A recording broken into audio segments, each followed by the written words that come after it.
the New York Times broke the news about what Joe Biden and the Democrats are planning to do next.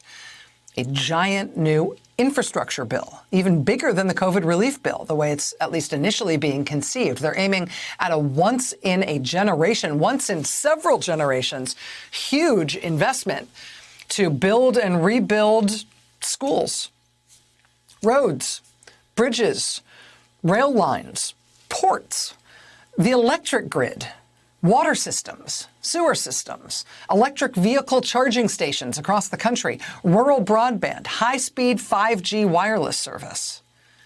I mean, you think the COVID relief bill was popular? It was historically popular. It's the most popular major piece of legislation in decades.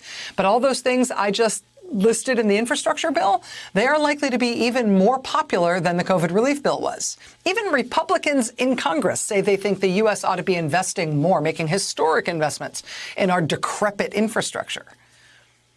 As things to spend money on go, it is unequivocally and inarguably the thing that benefits the whole country, that creates unoutsourceable U.S. jobs and infrastructure improvements that literally every state in the country needs at one level or another, the kinds of improvements to the things we all share that not only make life better for everyone, they make life cheaper and more efficient for everyone, including for businesses, which use the same highways and cell towers and electric grids and ports and water lines that we all do.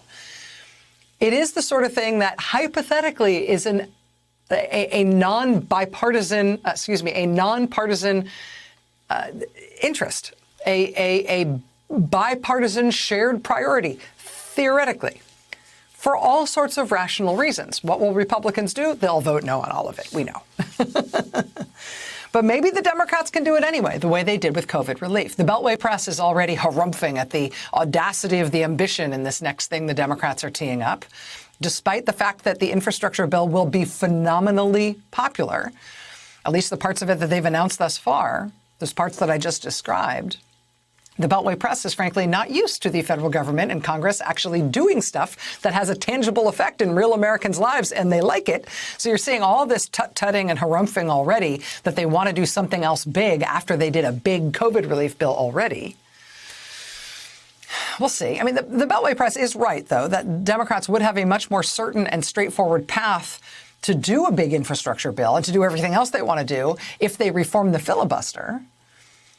That remains on the bubble as to whether or not Democrats in the Senate will change the Senate rules to make things easier to pass. Hey, thanks for watching our YouTube channel. You should know that you can follow today's top stories and breaking news and catch up on your favorite MSNBC shows all in one place. Download the NBC News app today.